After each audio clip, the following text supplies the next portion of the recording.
Hey YouTube, we are back again this week for another video portion of the Daly Dose Sports Podcast. Hope everyone out there is doing well. Hope you're all staying healthy. Hope you're doing well physically as well as mentally. I think right now the mental side is actually getting a little bit rough, but stay strong, stay healthy. This week on the Daly Dose YouTube video, as you can see, it is Halloween week. Yes, I'm not actually Peyton Manning, so in honor of Halloween, we're actually going to be taking a look at some spooky sports conspiracies this week. Let's go ahead and jump into those right now. Going to get rid of the Peyton Manning mask. It's not that I don't love Peyton Manning. I do, obviously. Big Bronco fan. I miss Peyton Manning. I wish Peyton Manning was playing still in Denver. He would be better than what we have. A rough week that we had here in Denver. All right, I'm losing the Peyton Manning mask. Let's go ahead and jump into the podcast. So today on the Dose, in honor of Halloween, you know I do enjoy Halloween, but in a little bit of a different way than a lot of people. Because as a lot of you know, I grew up scaring people in a haunted house in the Denver metro area from the time I was like 10 or 11 years old. I did that for like 10, 12 years. So Halloween, it has a place in my heart, but it might be a little more psychotic than most. But today, we are going to keep the scares to a minimum, and instead, we're going to focus on some conspiracies. We're going to focus on some unsolved mysteries in the world of sports and see if we can't figure out if any of these things have any reason to be believed whatsoever. Spoiler alert, a lot of them don't. But we kind of know that, right? One of the biggest problems that I personally always have with conspiracy theories, whether it's in sports, whether it's JFK or Bigfoot or UFOs or whatever. One, I struggle with the fact that it always seems like it's some of the craziest people that have these things. Two, I have a hard time believing most people can close their mouths and keep a secret. So I always doubt those things. So like I said, a lot of these might not end well. But I mean, when you think about it, like every ghost hunter show or Bigfoot chasing show in history, they all end the same way, right? Well, we didn't find anything this episode, but maybe next episode we'll finally find them. Yeah, it's not going to happen next time either. We've all seen Scooby-Doo. It's not a monster. It's some fool that used to work as like the groundskeeper or whatever and wasn't even smart enough to outsmart a Great Dane and his stoned friend. I mean, I love Great Danes. I owned a Great Dane. They're great dogs.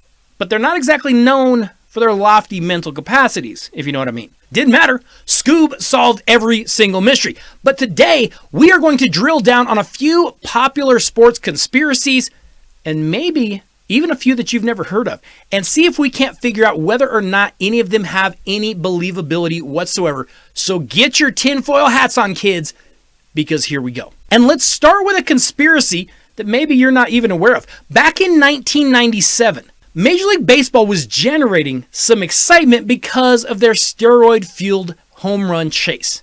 But this was actually something different because future Baltimore Hall of Famer Cal Ripken Jr. had broken the record of Lou Gehrig for most consecutive games played back in 1995.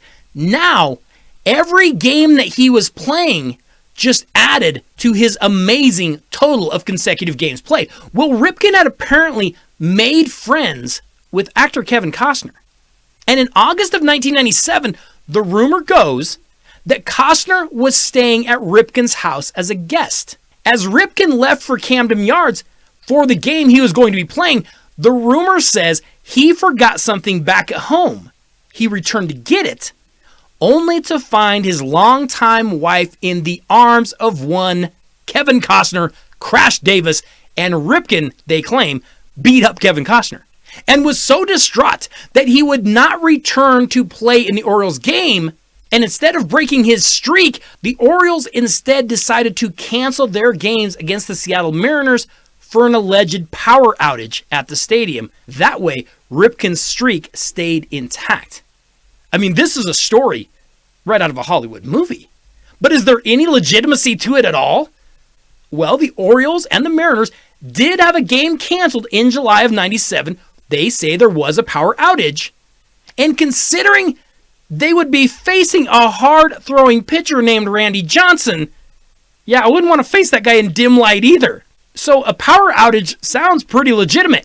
And there are also reports that when the power outage was announced, Ripken was already down in the team locker room getting ready to play. So I don't think this holds any water whatsoever. But hey, why let facts get in the way of a good story, right? I don't think Cal Ripken fought Kevin Costner and missed a game because of it. Don't think there's any legitimacy to that. But let's move to another one that could have some validity. And we are going to the world of boxing. Yes, a sport that has less virtue than a Wilt Chamberlain groupie. It was 1965, and Muhammad Ali had already beaten heavyweight champion Sonny Liston the previous year in a 6th-round technical knockout. And this happened after he was a 7-1 underdog. He pulls off the upset. Ali had outclassed Liston, and Liston quit at the end of the 6th round, claiming he had a shoulder injury and he wouldn't answer the bell for the 7th round.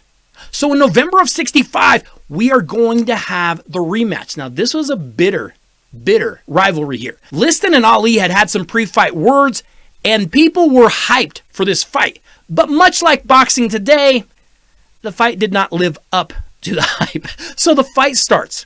Ali is moving. He's jabbing. There are a few quick exchanges. They tie up a couple of times. Both fighters are looking quick. They're both looking pretty spry. Liston is lunging, trying to catch Ali.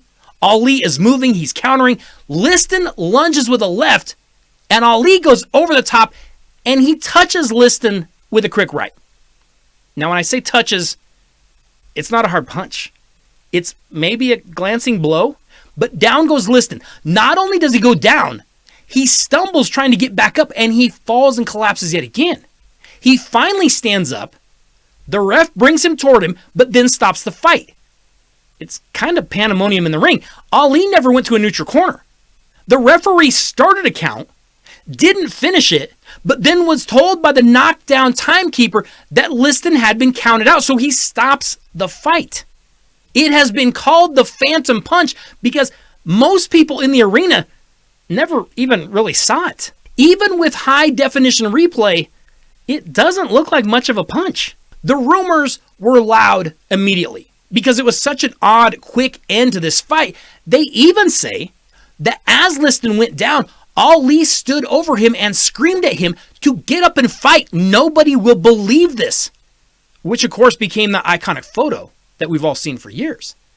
Did Sonny Liston take a dive to make some money? Well, I mean, he wasn't above that sort of thing. Liston had a wild life away from the ring, including some ties to the mafia.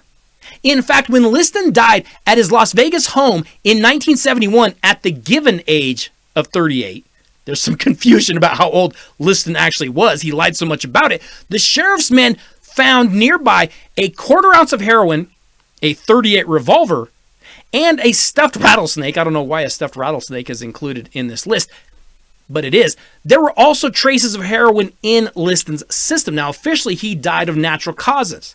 They say pulmonary congestion, but rumors have persisted that the criminal underworld had disposed of Sonny Liston for their own reasons. Now, I do think there is a chance Sonny Liston took a dive for reasons associated with some sort of mafia thing. I have also heard people defend the punch, saying Ali caught him better than you think. I've watched it again and again. I just don't think there's much on that punch. Here's what I'm more apt to believe. I'm more apt to believe that Liston quit rather than took a dive. This rings very similar to me to Mike Tyson biting Evander Holyfield's ear. It is a desperation move to get out of the ring as quickly as possible because you are being beaten and being beaten soundly. I'll tell you why I don't think Liston took a dive on a fixed fight. He never had anything to show for it. He didn't suddenly come into a bunch of money. He kind of lived a pretty poor existence. He finished with a few more fights and that was it. He didn't show any sort of benefit from taking a dive. Liston had built his career on being a big tough guy. Then he got into the ring with a much more skilled fighter. And he was beaten soundly in the first fight. And in the second fight, it took him one round to realize, yeah, I'm in trouble. I can't beat this guy. He's so much faster and stronger than I am. I have no chance. And I think Sonny Liston got out of there as quickly as possible. I don't doubt that Liston went down from a phantom punch. I just question his reason for doing so. I don't think it was a fix. I think he just wanted to quit. We move on to the good old National Basketball Association, where we know spotty officiating is just a way of life. I contend that NBA officiating is right up there with like boxing judges and politicians and pro wrestling referees. They are so bad, it's actually pretty comical. Well, in the 2002 Western Conference Finals, the NBA refs were so bad that we actually stopped laughing and went, hold on a second. What's really going on? Because the Los Angeles Lakers trailed the Sacramento Kings 3-2 in the series, and they were tied with the Kings heading into the fourth quarter of Game 6. In that fourth quarter, the Los Angeles Lakers shot 27 free throws. They scored 16 of their last 18 points at the free throw line to win by 4 points. Of course, the Lakers would go on to win Game 7. They would win the NBA championship. The Kings, well, they would continue being the Kings. Former NBA official Tim Donaghy has claimed that the three-man officiating crew of Dick Bavetta, Ted Bernhardt, and Bob Delaney absolutely fixed the game. I mean, think about this. The Lakers made just 5 baskets in the fourth quarter. They scored 21 points at the free throw line. At one point late in the game, Lakers guard Kobe Bryant smashed Kings guard Mike Bibby in the face with an elbow, resulting in a called foul. Not against Kobe, but against Mike Bibby's nose. Did the NBA fix this game to assure a Lakers victory? I'll be honest, I'm not going to say no on this one, but I will say this. I will say it could have been something else. Hear me out. The calls in this fourth quarter are so horribly imbalanced that I can't say the NBA didn't order the Lakers to get the benefit of nearly every call. From an officiating standpoint alone, the Lakers got every single judgment call. And what is more revealing to me is the officials' body language on their calls. They don't just call Kings big man Chris Webber for an iffy push-off on an offensive foul call. They run onto the court, hand raised, blowing their whistle before Webber has even completed his drive. That seems a little odd to me. They don't just call Kings big man Scott Pollard for a ticky-tack foul on Shaquille O'Neal when Shaq has already blasted Pollard multiple times while backing him down into the paint. They're adamant about their calls. They're enthusiastic about their calls against Pollard. The poor acting by those officials does make you wonder if they were told to swing the calls in favor of the Lakers. They look like they're on a mission to get the Lakers to the free throw line and to get them a win. Remember, the Lakers averaged 25 free throws during the first 5 games of this series per game.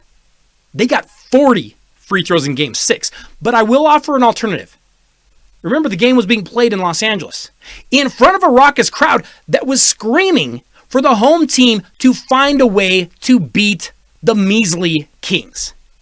Now, maybe the officials just got caught up in the moment. They are human.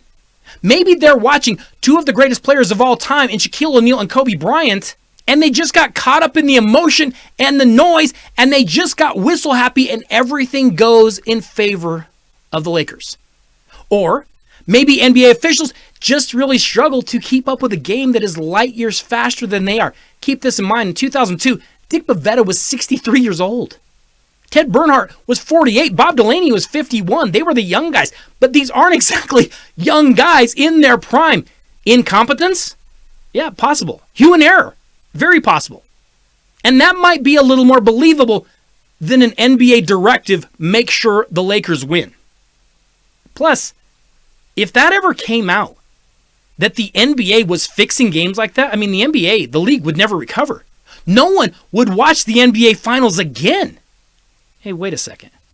No one did watch the NBA Finals this year. Maybe it was a fix. Now I'm not so sure. Okay, YouTube, be sure to check out the rest of the podcast.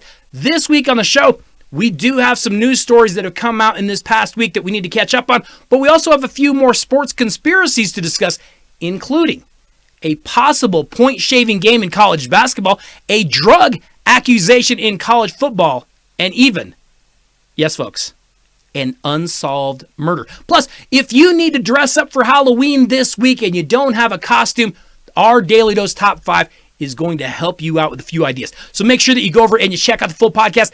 I will leave a link here on YouTube in the comments for you. Hope you all are doing well. I will see you all next Wednesday. Have a great week, everybody.